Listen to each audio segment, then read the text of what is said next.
got me feeling mellow. You think I'm acting ghetto. You're weird like Jared Leto. Oh boy. So yeah, I watched it.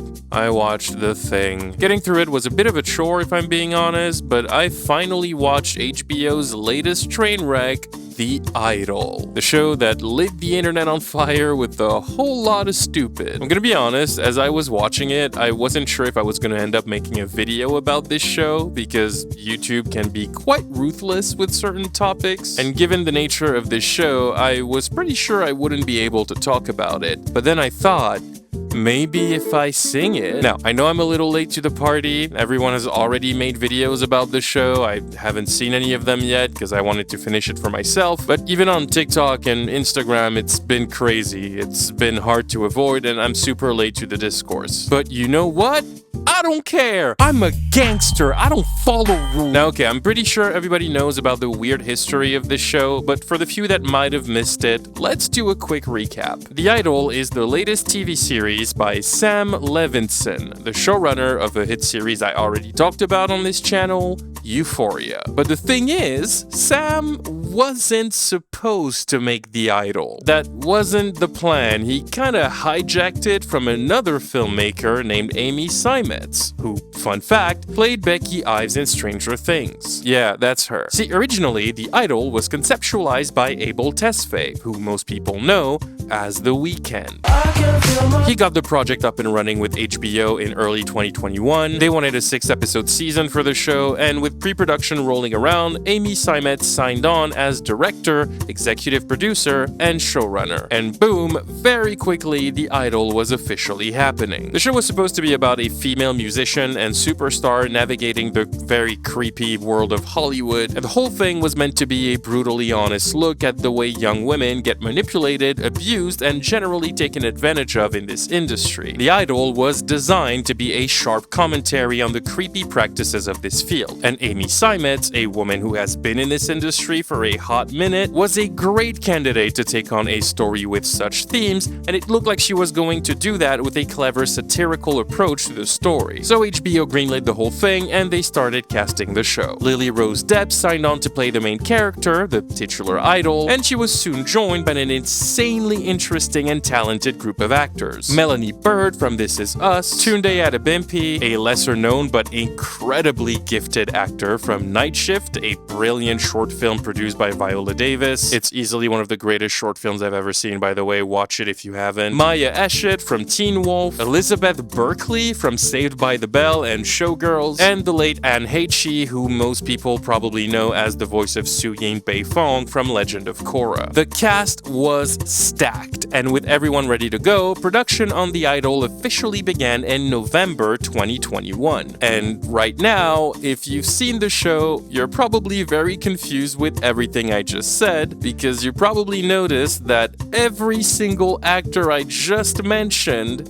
is not in the show. Because yeah, not everything went according to plan. About 4 or 5 months into production, when Amy Seimetz had shot about 80% of the show, rumors of internal problems on set started firing off, and in April 2022, Amy very abruptly left the project, and it was announced that Sam Levinson, the showrunner of Euphoria, would be taking over to finish the show. It turns out that The Weeknd was growing quite unhappy with the direction the show was taking. He didn't like that the focus of the story was too centered on the female perspective of the main character, and he wanted the show to revolve more around his character, which completely shifted the message of the show. Allegedly, there was a lot of tension rising on set, and it's not very clear if Amy decided to leave or if she was kicked out, but by April she was gone and Sam Levinson took over. Now, a big misconception that people have is that Sam Levinson came out of nowhere and just took over the project from Amy, but that's not exactly true. The reality is that Sammy here was involved in the project from the very start. Even the original version made by Amy was co-written by him. Big emphasis on co-written. We'll get back to that later in the video. And then it was announced that the show in general was going through a massive overhaul. Because yeah, it's important to say, Sam didn't just finish the show with what was already shot by Amy. Despite the fact that they were pretty much done, Sam and The Weeknd opted for a full-on reboot. He scrapped the entire thing, rewrote it, recast it, and then reshot everything. That super cool cast I talked about earlier? Yeah, they were all fired. Dunzo. They were all replaced except for Lily Rose Depp. And fun fact, if you look online, you can find set photos of the original version of the show, and it really looks like the show we were about to get was completely different. Whether that version was gonna be good is something we will never know, but it is quite clear that the show we ended up getting is a far cry from the one that was initially intended to be made. So, what is the show we ended up getting? So, The Idol is the story of Jocelyn, played by Lily Rose Depp, a super famous pop star and former child actor who is trying to get her career back on track and plan for her grand return about a year after having a very public mental breakdown following the passing of her mother that caused her big world tour to be cancelled. She's working on a new album and figuring out her new image, and one night, as she decides to go out to the club with her friends to blow off some steam, Jocelyn crosses paths with the mysterious owner of the venue named Tedros. The two immediately seem to hit it off, and Tedros even offers his assistance to help Jocelyn work on her music. But very quickly, their relationship becomes quite problematic, and it becomes obvious to everyone on Jocelyn's team that Tedros may not be who he appears to be on the surface. So yeah, the premise sounds kind of whatever, but it doesn't even matter because the show doesn't do all that much with it. And that is pretty clear from episode 1. From the jump, this show sets the tone in a way that is almost too comical. You're met with the constant waterfall of gratuitous and pointless nudity, which is a staple of Sam Levinson content. An excessive amount of characters who just swear all the time because Sam Levinson thinks it's cool. And overall, not much happens, and it's not very interesting. It's not the worst thing I've ever seen. Like, it is pretty to look at. Sam Levinson is very good with visuals. But even putting aside all the offensive, exploitative, misogynistic, and cringy stuff this show throws at you from its very first few minutes, I think the pilot quickly makes it clear that The Idol's biggest crime is that it's boring as hell. I'm not kidding. This show is so fucking boring. Nothing happens for 5 hours. The first episode already drags with no real point, but the rest of the show is just as bad, if not worse. Scenes just go on and on endlessly for no reason. You do not learn anything about any of the characters. There is no real story being set up here. Most of the pilot deals with Jocelyn having a private photo of her leak online, which is set up like a massive plot point that's gonna have real repercussions, except it doesn't. After episode 1, it's vaguely brought up again once in another episode, but aside from that, it has no consequences and it does absolutely nothing. Jocelyn is one of the most pointless protagonists I've seen on screen in quite a while. Lily Rose Depp is actually pretty good in the role, and she tries her best to do something with how little she's given. Jocelyn is mainly a victim of the fact that Sam Levinson just refuses to give her any substance or layers. It's kind of impressive how empty she is. Jocelyn has no point. She doesn't seem to care about anything. She doesn't really have traits. She has a very vague past that is only alluded to in a handful of scenes, but even those are not very reliable, but we'll talk about that later. She never seems to be doing anything for any particular reason. There's no logic or through line to her character. She's just kind of there. Her character makes no sense, and it seems like everything she is given to do is time filler so she can exist in the show till Sam can get her to her next sex scene. Anything about her that could be interesting is very briefly glossed over, and anytime something happens to her that could lead to something, it's just dropped and never mentioned again. The most we learn about her is that her mother, who is now dead, was very abusive, but we'll also get back to that later.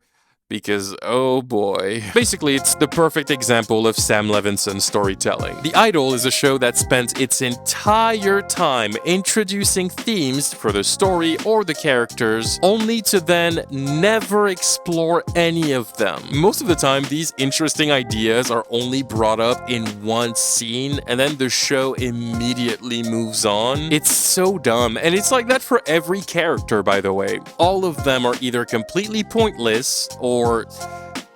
well, no, actually, that's kind of it. They're just pointless. There's Leia, Jocelyn's assistant and best friend, who is played by Rachel Sennett, which... girl...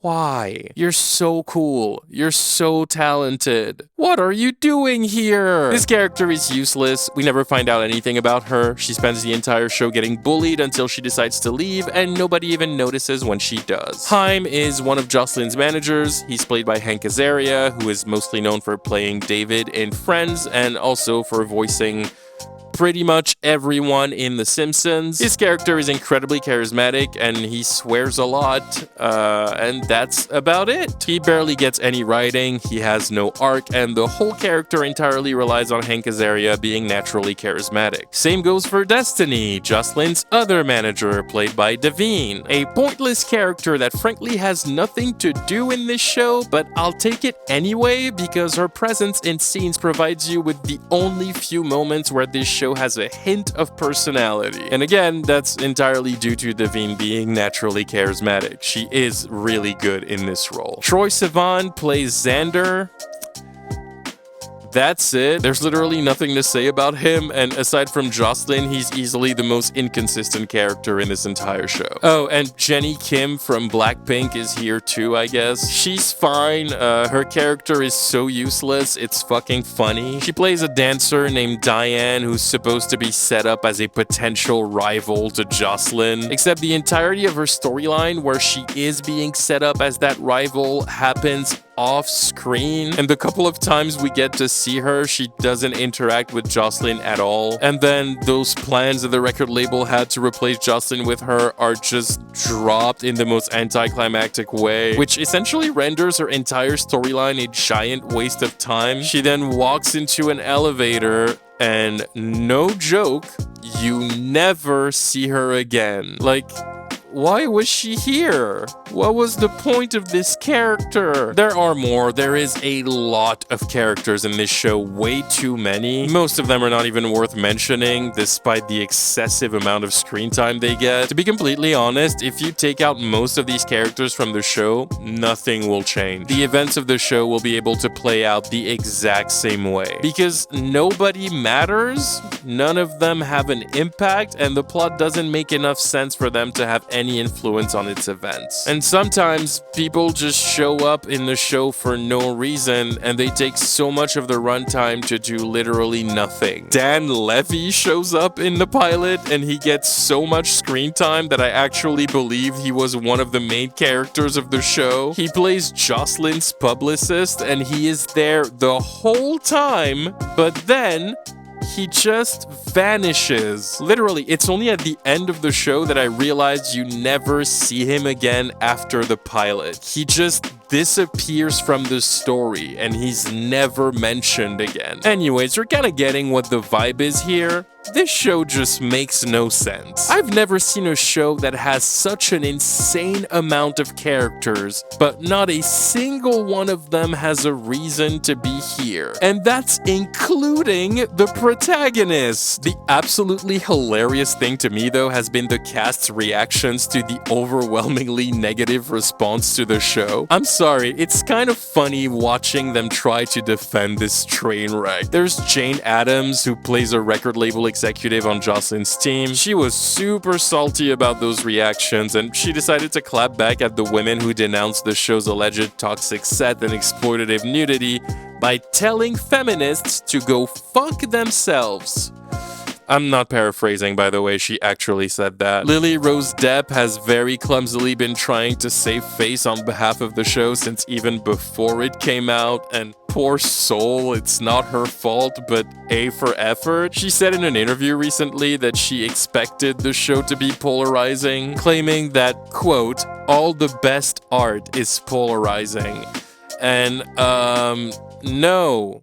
no, it's not. Some great art is polarizing, sure, but a piece of art being polarizing certainly does not make it great. And also, The Idol is not even polarizing. People just don't like it. That's not the same thing. People are not divided on this show. There is a very clear consensus that The Idol is embarrassingly bad. So even if all the best art was polarizing, this show would still not qualify as that. Oh, and of course, nobody defended this show as loudly as The Weeknd, who has just been driving his image into a wall over the last couple of months. And by the way, I love The Weeknd. I'm a big fan of his music. I think he's great, but with all the respect I have for him as an artist, it's so hard not to laugh at him when you see his petty ass temper tantrums on Twitter responding to anyone who has the slightest bit of criticism against The Idol. He's so mad that people think the show is lame, and unfortunately for himself, his salty behavior paired with the on-screen existence of Tedros look like they're actually starting to affect his reputation a little bit. If you don't know much about The Weeknd, a big part of his persona is the fact that he's super mysterious. He doesn't show much of himself, he doesn't do interviews, he never talks to the press at all, he stays in the shadows and lets his music speak. There's this whole mythology and mysticism around him that makes him super intriguing, but now he just won't shut up about people not liking the show. And the mystery is fading away, and people are now realizing that he's just kind of a petty crybaby? Suddenly, the song Save Your Tears takes a whole new meaning. Save your tears for another day. He keeps trying to convince people that Tedros is not supposed to be taken seriously, that he's a joke and an asshole, like he's supposed to be cringe. And you know what? I actually believe him. I believe him when he says that. I don't think this show takes Tedros seriously. It's very clear that he's the butt of the joke. Let me catch you looking at her again. I'm sorry, Let I'm me not fucking sure. catch you looking at her again. I'll fucking drag you down Rodeo while your fucking ass just fucking stomp you. I'll fucking curb stomp you. I'm sorry. I'll fucking... Clearly, they're not taking him seriously. But the thing is, Mr. The Weeknd, that it doesn't do anything to salvage him. He's supposed to be a dickhead. Okay, sure. He's meant to be ridiculous. Yeah, I actually believe that. Thing is, though, none of that makes Tedros a good character. Just because he's supposed to be an asshole doesn't mean we should immediately be on board with him. And there is a reason why nobody is on board with him. Because he's not a good character. Spoiler alert, it turns out Tedros is the leader of a weird sex cult. What that cult actually does is never really made clear, but the surface level of it is that Tedros finds unknown artists with talent and uses weird, maybe abusive sex tactics to unlock their potential, something like that. So basically, the very vague plot of The Idol is that Tedros meets Jocelyn and he convinces her that he can help her make great music. So she lets him move into her home, and he starts to act like he owns the place. I'm guessing that Sam Levinson was attempting to make these two have a dysfunctional romance, but not only do they not have any chemistry, their romance is very weird. I cannot for the life of me understand why Jocelyn is into Tedros. I mean, actually, scratch that. We do get one line of dialogue where she explains what she finds attractive about him. What's wrong with him? He's so rapey. Yeah, I kind of like that about him. I will lock myself in the bathroom and fucking cry. So yeah, there is that. The entirety of the dialogue in this show is so funny. Who among us has not had cum on their face? Okay. I think it used to be fun. Didn't Anyway. it used to be fun? Wasn't that a hot date years ago? Oh boy. I'm just saying. Why are you saying this? The tour's gonna make millions of dollars. What happened? Millions of dollars. Right now, she's making me have IBS. I'm fucking shitting more blood than a kid at Epstein's Island. The Bonaki, what do they call it? Bukkake. Bukkake. That's gonna make her more famous than before. Kim Kardashian's a billionaire. Well, it's not, I would say it's actually not bukkake. I was having fun. I was getting fucked in the ass of the Capitol Records building stairwell and then walking straight into meetings. Yeah, I remember. I was the one fucking you. Jesus. Learn from the best. Okay, who do you answer to?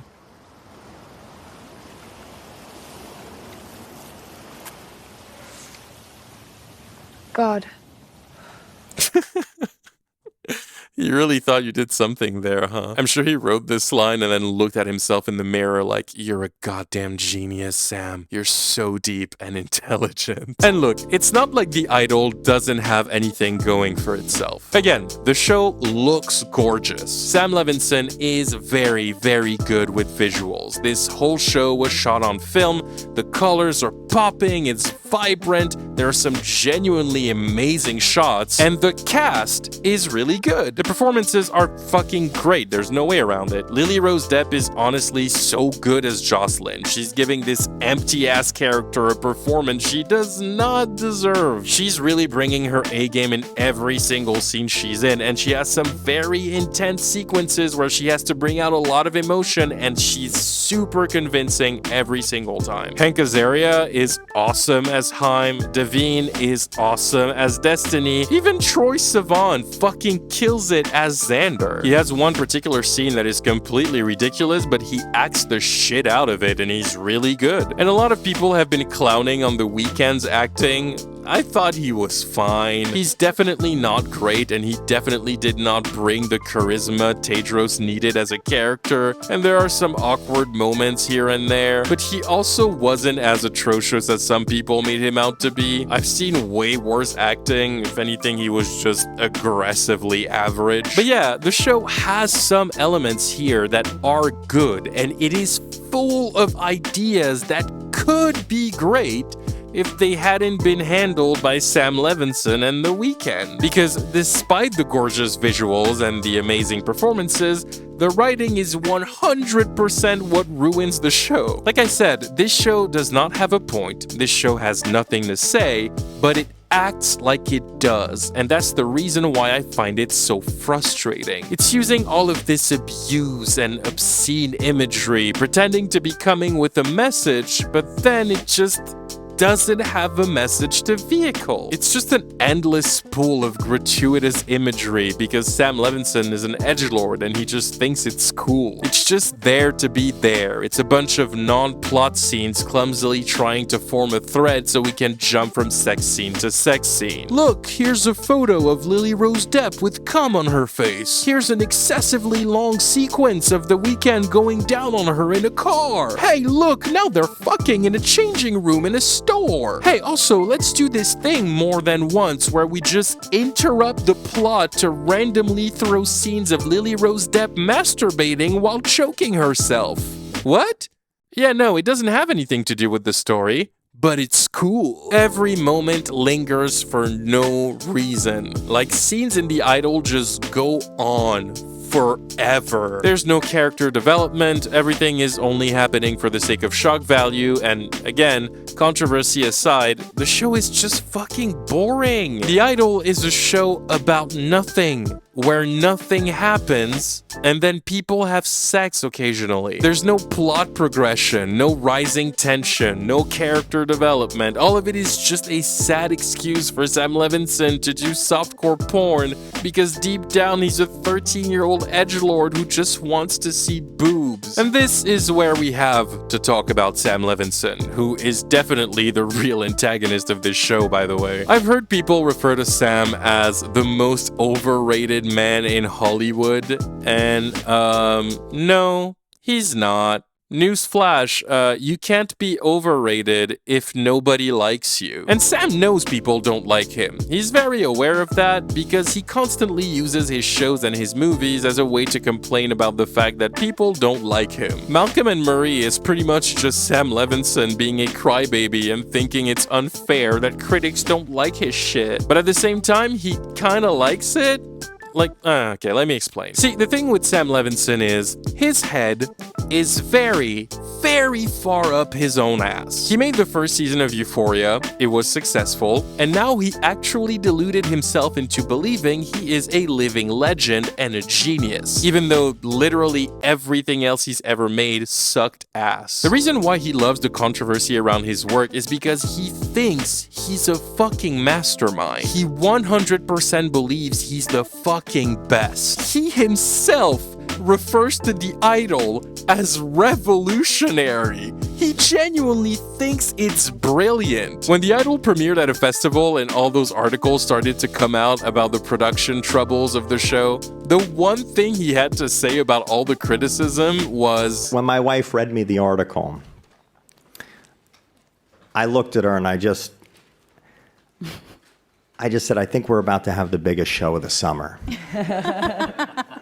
And that right there is the big tell. Like, I think Sam just wants people to talk about him. He doesn't care if it's positive discourse or negative discourse. He just wants the attention. As long as you're talking about him, he loves it. After all, he is the ultimate edgelord. He does edgy things because he wants people to notice that he's doing edgy things. And because he deluded himself into thinking he's a super genius, he, 1, thinks he's a true master at work, and 2, continues to make his stuff more and more edgy to try and get more and more attention. If you don't know what I'm talking about, Sam Levinson has a certain track record with the types of stories he tells. See, he loves to portray young women being sexually abused and or exploited. And I don't mean that he does it with a point or a message. No. What I mean is, his stories often are excuses for him to simply depict gratuitous, artsy imagery of young women being mentally or sexually abused just because. It feels more like a weird fetish he gets to put on screen for himself rather than him having to say something about the topics. Some examples of that are the infamous Russian roulette sequence in Euphoria, the Lily and Nick scene from Assassination Nation, the studio scene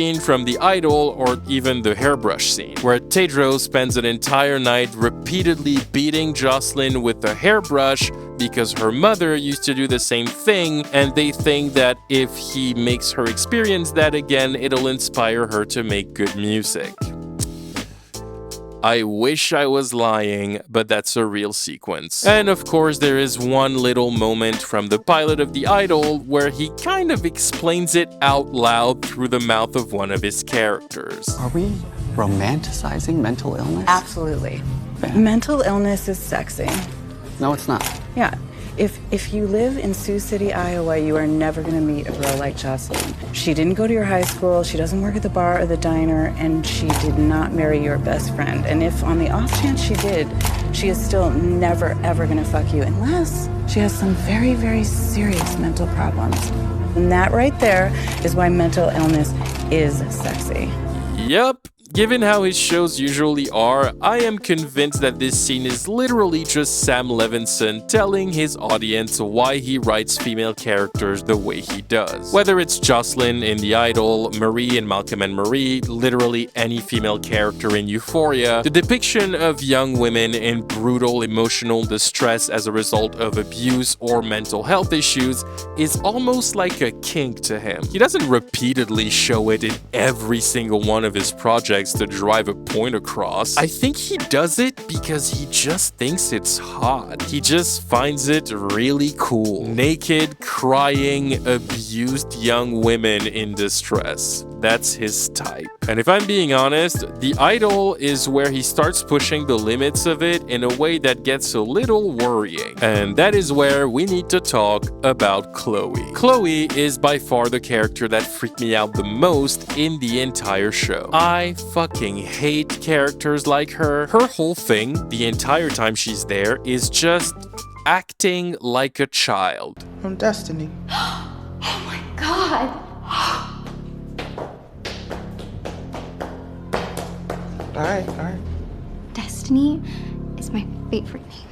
I already talked about it in my Flash video because there's a character that's a little like that, but when a character played by an adult has for entire shtick to just act and speak like a 5-year-old while also being heavily sexualized, it just sends chills down my spine. Chloe doesn't have a story in this show, by the way. She's there a lot, but she never does anything and she never has an arc. She spends her entire time on the show running around naked, singing, acting and talking like she's a child, and there is one weird and pointless scene where Sam Levinson insists on showing us her curiosity as she watches Tedros and Jocelyn having sex. And by the way, Jocelyn doesn't know she's being watched, but Tedros knows Chloe is there, which is even weirder because it is later revealed that Chloe is underage. She's 17 years old. This girl you've been watching dancing around naked, surrounded by adults in very sexual situations?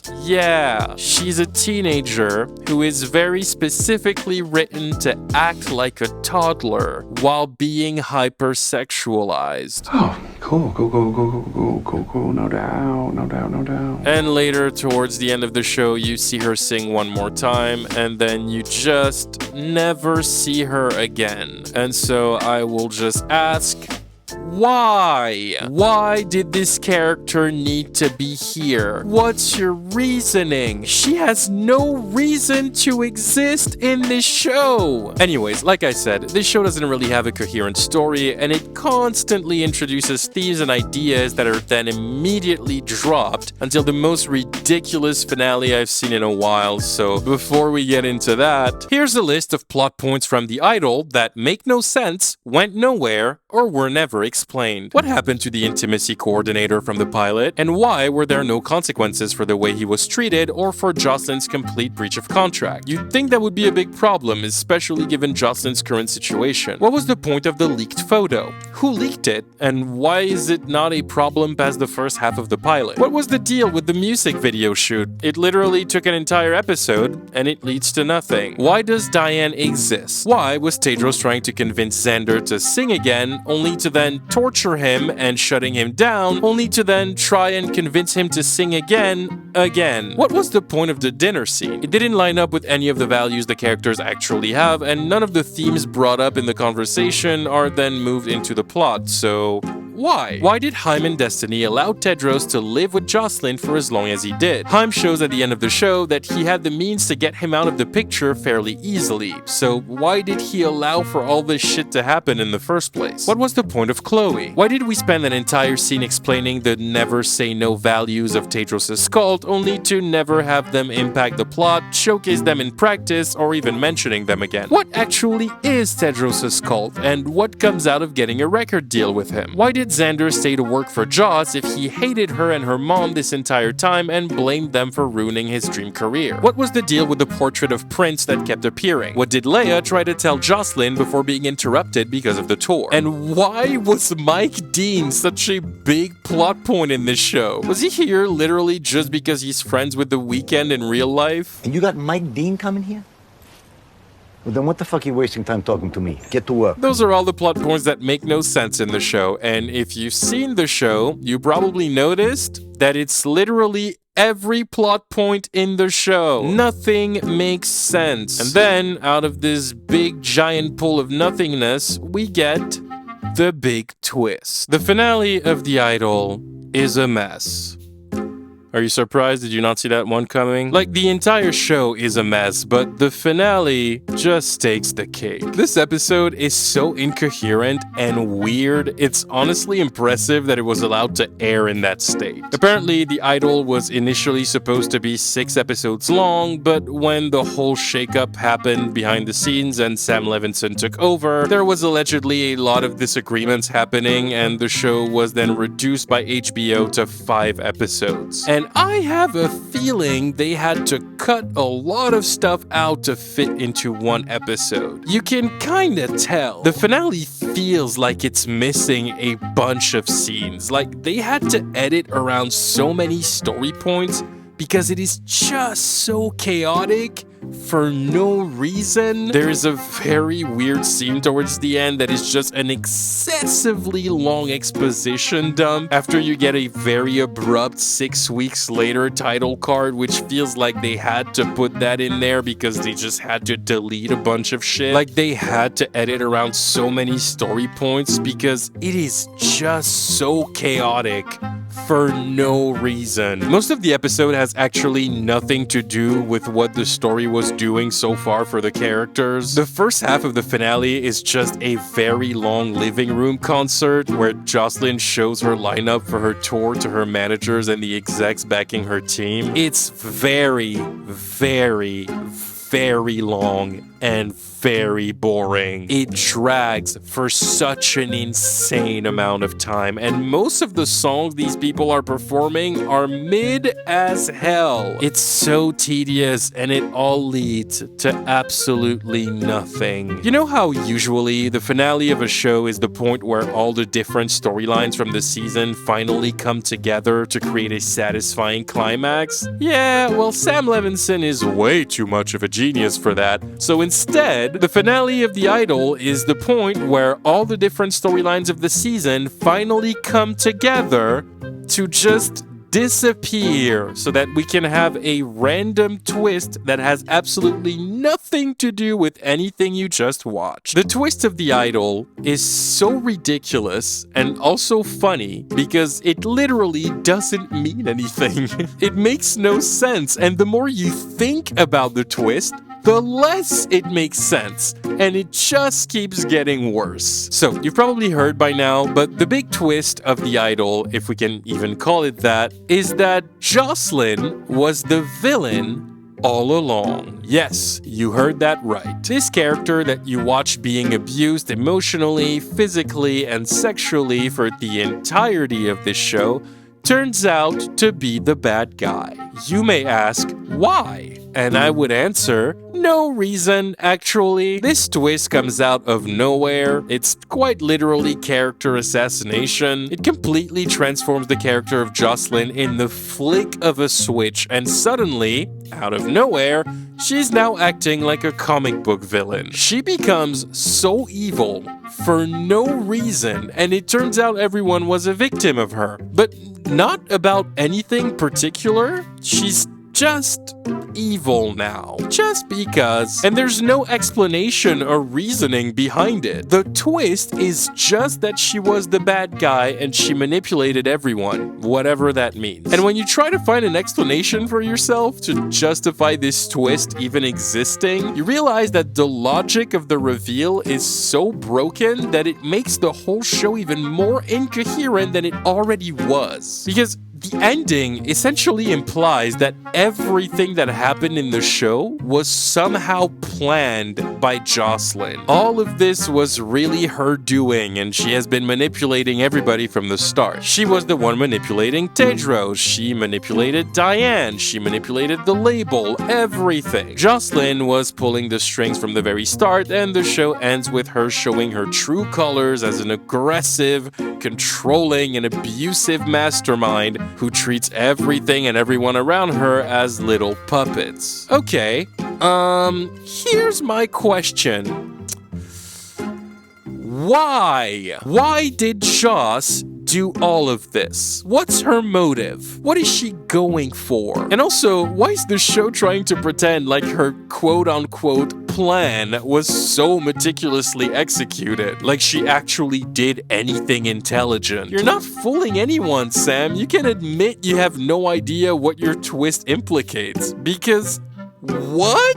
What did Jocelyn plan? What exactly did she manipulate? The show thinks it's so fucking clever about its twist of Joss secretly being the villain all along, except all of it is so vague and so random, and none of it is explained, so it doesn't mean anything. And we don't really know what any of it implicates. Like, what's the reveal here? That Joss had planned everything from the start? Did she orchestrate meeting Tedros? Did she leak her own private photo? Was that part of the plan? And if so, I'll ask again, why? To what end? What was she trying to accomplish here? And did she even accomplish it? What was her end game? Lily Rose Depp said in an interview that her favorite thing about Jocelyn is that she knows what she wants and she doesn't stop at anything to get what she wants.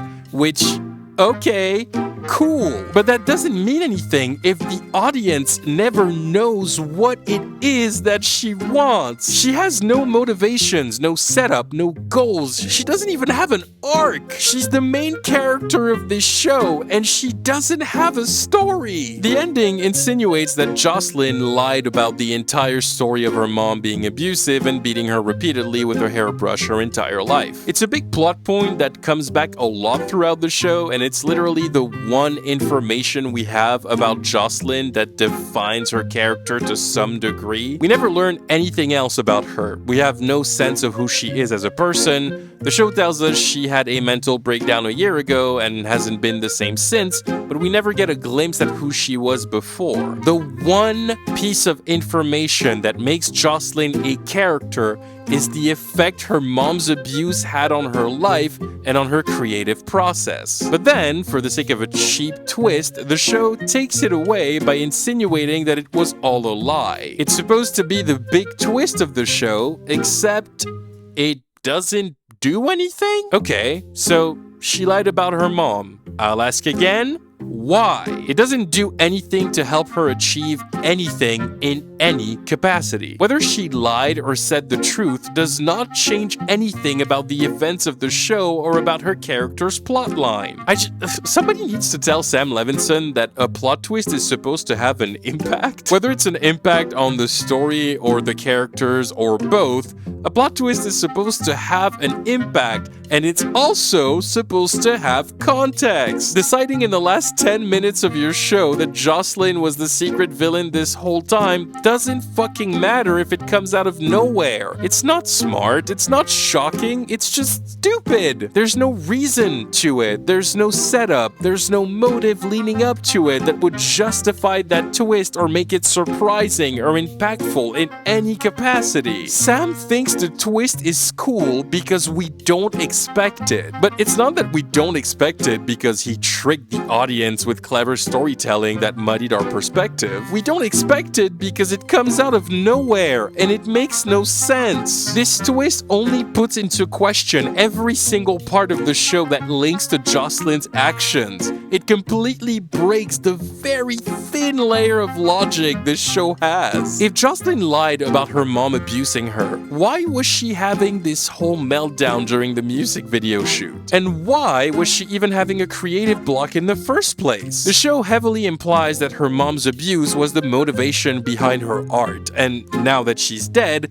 she's struggling to create again because she doesn't have that edge to allow her to be inspired. But if she lied about it, then what does that mean? Does that mean she also lied about having a creative block? Was she purposefully making herself go broke and sabotaging her own tour? That's all part of her plan? And if so, I ask again, why? And if she lied about her mom abusing her, what the hell was the point of that scene where Tedros beats her with the fucking hairbrush? Is that just Sam Levinson putting another kink of his on screen for his own enjoyment? Because what did she get out of it? Was her self-harm fake too? In the second episode of the show, it's mentioned that a makeup team had to hide cuts on her inner thighs, but then it's never mentioned again. Was that all part of her plan to seem like this tortured soul? And I know that some people who defend the show because they think it's brilliant. Yeah, believe it or not, this show has fans. They say that Jocelyn planned all of this to help revive her career. Okay. Let's pretend that's the reason. If she's doing all of that to revive her career, which makes no sense by the way, but let's go with it for a second, then same question. What's the goal here? Why make this weak-ass wannabe master plan of destroying Tedros' life, publicly outing him to the world as a fraud, a thief, an abuser, a pimp, and a potential rapist who had to change his name after going through 6 years of prison? Why do all of that only to then announce to the world on the first day of your world tour that this same man is the love of your life? Go ahead. Explain it. I'll wait. The show literally ends with Jocelyn bringing Tedros up on stage and announcing him as her one true love. And like, how does that help your career? What are you accomplishing here? From what we're told, the masses already think Jocelyn is crazy because of the mental breakdown she had. I don't understand why coming back after a year of silence following a meltdown being like, hey, you know this fraud, thief, abuser, pimp, and potential rapist you read about 6 weeks ago? Yeah, that's my man. Like, what's the point of that? What does that do for her? And I'm sorry, story, but the idea that Tedros was the victim all along is fucking stupid. Trying to take a character this vile and abusive in a story that was meant to entirely be about the abuse of women in the industry, and then flipping it around to make him the victim and the woman the demented psycho is just so fucking stupid. Like, I think Sam actually wants you to feel bad for Tedros, which is just insane. This guy is not a victim. Like, shut up. And don't get me wrong, I love it when a story finds a clever way to flip the implications of a message on its head. It can be done very intelligently by blurring the lines without compromising the integrity of that message. But with something like The Idol, it just feels cheap and lame. Not only because there is no reason for this twist, but because I think this twist is Sam Levinson's attempt at female empowerment, which in my opinion makes it way worse. It does not serve the story in the slightest. It does not serve the characters in the slightest. Sam Levinson just seems to think it's empowering if Joss was the one in control the whole time. But with the heavy topics this show laces itself with, it's just really tone deaf. And look, clearly, I'm not a woman. I don't have the credentials to speak on this, so feel free to chime in the comments if you'd like to give your perspective on it as a woman. But yeah, maybe it's me being ignorant, but I completely failed to see how this twist is supposed to be empowering. Because, quick reminder, that would only make Jocelyn the second female character in this show to lie about being abused. Because Joss's ex Rob is set up by Tedros, who had a woman take a photo with him to later falsely accuse him of sexual assault. Like, this is Sam's idea of female empowerment. Anyways, the show ends like that, by the way. Joss is the villain, Tedros is a sad victim who was tricked and now he's at her mercy. And that's it. I'm not kidding, that's all the show has to offer as an ending. Every single character in this show that isn't Joss or Tedros don't even get to have an ending. Their storylines all just stop very abruptly, and for most of them, they disappear from the show without any real conclusion. Leia's arc, I guess, is that she gets fed up with the situation and leaves her job as Jocelyn's assistant. Okay, cool. She's so unimportant that nobody notices she's gone. We literally have no idea what her life is outside of her work. Do you know why? Because despite the fact that she plays a significant part in every single episode, we don't know anything about Leia. Literally not one thing. So I don't know why we're supposed to care. Like, the only reason I like Leia is because she's played by Rachel Sennett, and that has nothing to do with Leia as a character. In the finale, she leaves Jocelyn's house and leaves her a note on her bed, and then we just never see her again. And we also never find out what was in that note, so it literally doesn't matter. Xander, Chloe, Diane, Destiny, Rob, and Isaac all just vanish from the show with no real ending. They just stop being in the story.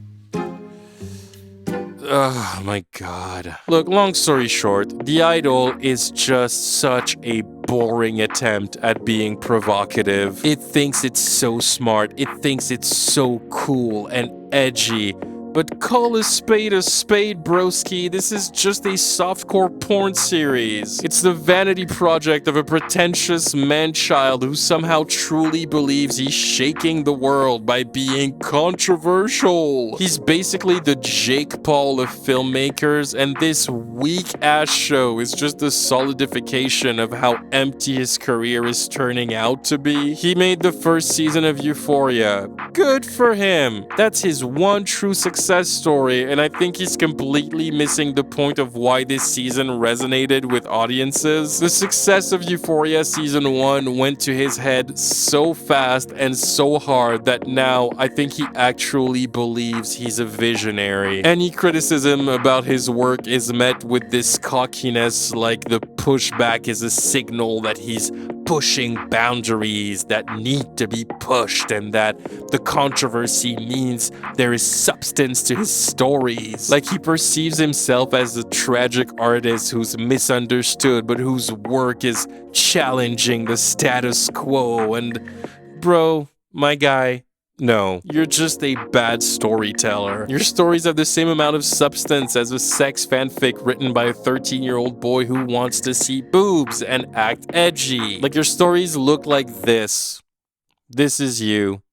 On the inside. You're not the genius you think you are, broski. You're literally just here because your dad is Barry Levinson. You have a cheat code. It's called nepotism. Anyways, it looks like he's gonna live in the shadow of that one good season of TV for the rest of his career. And if you had any hopes for season 3 of Euphoria being better than season 2, like maybe you thought season 2 was just a misfire, well, The Idol is very much your confirmation that season 3 will be just as bad as season 2, if not worse. Like, in the context of Sam's career, the first season of Euphoria is the anomaly. Everything else is pretty much on par with everything he's ever made aside from that. I do not understand why a network as reputable as HBO continues to give Sam Levinson all the creative control over projects they put so much money in, but I have a feeling this show might change that. I know this video is turning out to be more about Sam Levinson than The Idol, but it goes hand in hand. Is The Idol the worst show I've ever seen? No, it's just a boring, pretentious, and overall terrible story with great aesthetics, great performances, and a whole lot of wasted ideas. Is it one of the worst shows of the year? Yeah, it's probably gonna make my top 10, and nobody will be surprised if it does. So yeah, that's The Idol. I'm out of here. Peace out. Somebody give Lily Rose Depp better roles, please. But if you know, you know.